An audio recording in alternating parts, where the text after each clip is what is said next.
down the route, though, of saying, I must show that I'm a good doctor and rush something through an attempt to, as you say in the English language, tick a box. You know, it says down the side of a sheet of paper, do you do medical audit? Yes, no. Tick in the box, go on to something else. That's the philosophy that has blighted medical audit in our country. So I should step back one phase from that and try to look overall at where you, from the experience of other people, where you are likely to have problems with the care that you deliver, and then choose the methods.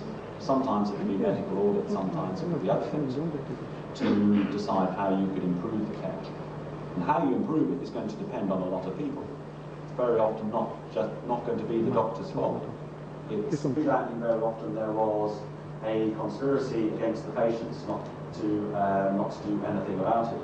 You would have doctors who, other people, other doctors, other nurses, the nurses in the hospital say, I wouldn't go and see him if I was ill, but they're referred to the General Medical Council, which is our regulatory body.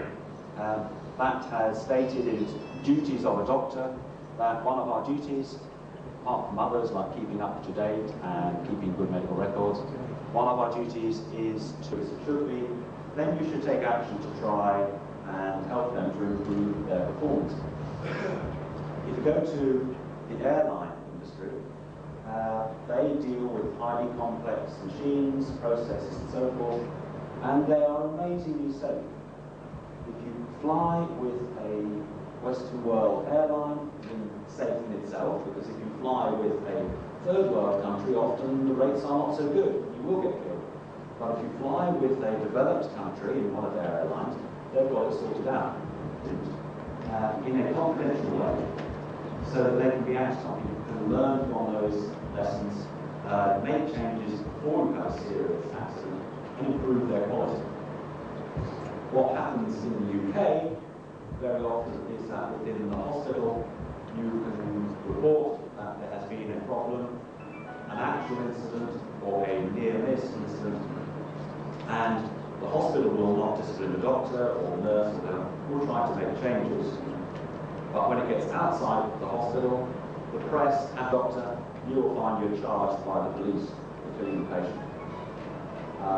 And that has happened to an anaesthetist who injected the wrong drug into a child, into people who were christening, and that child died.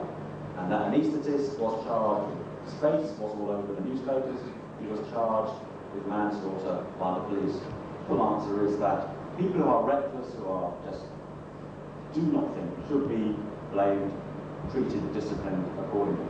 But the great majority of medical errors are people don't go out of their way to be bad doctors. They should be rewarded for illustrating where the mistake happened, and you should try to make things happen so that does not happen again. Just a final, not too long.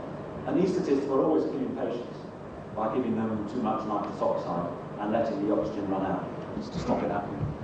And then it stops. So that will be my answer. You shouldn't blame the doctor usually. Thank you. If somebody asks a question, I won't maybe now. Is there any experience in a country where there isn't a national health system as far as audit is concerned? Yeah, I mean, yes, because the US has is partly a government-funded system and partly a private system, and they have elements of audit in that. Again, Australia has a mixed economy, and they have audit in Australia that I know of. It shouldn't matter what the necessarily how the funding comes into the system as to whether you do medical audit or not. What I would say is that it is easier if you take the money out of the equation, because you haven't got worries about commercial confidence or commercial advantage. But the outcome data for cardiac surgeons, that data is published in the US for private cardiac surgeons. So that sort of audit and that sort of quality initiative is taking place.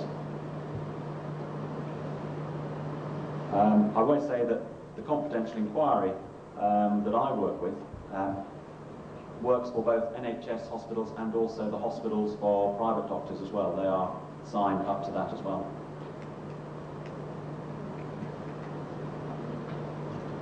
Dr. Gray, thank you very much for the comprehensive lecture. Here I am. In Cyprus, to establish an audit system, I think, is extremely difficult due to the lack of a university, an authority body, medical body. And the most difficult medical disasters happen because due to the lack of our self-reporting and calling which is performing badly. For example, the case of pediatric cardiac surgeon in UK, everybody knew he was doing something wrong for many, many years, but nobody reported him till he killed so many children. Everybody had to say yes, stop him. And I think it's very important that if ourselves understand that it's our duty, if we notice that something is seriously wrong, we have to report a colleague if it's not performing the way we think he should. Thank you.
Φωτογραφία.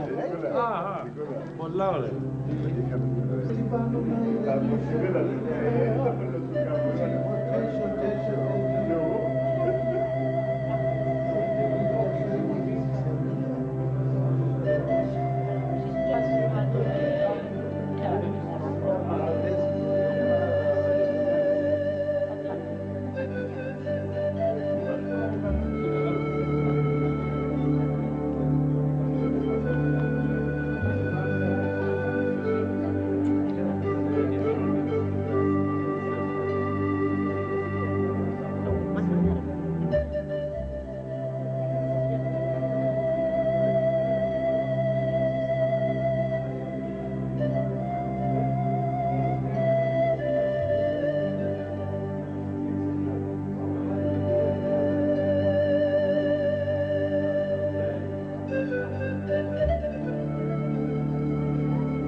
Ευχαριστώ.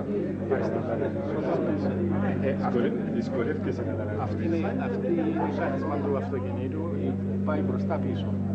Ναι, πράγμα. Μπροστά πίσω. Αυτός είναι ο κρίκος του αυτοκινήτου. Αυτός είναι ο δεσσάς και ο σφαμάς. Ναι. Μεγάλη υπόθεση είναι συναρμολογήστε. Όχι, αφιερούνται μέσα στο σύστημα. Ναι, αφιερούνται. Ναι. Πρέπει να πάει τον καθένα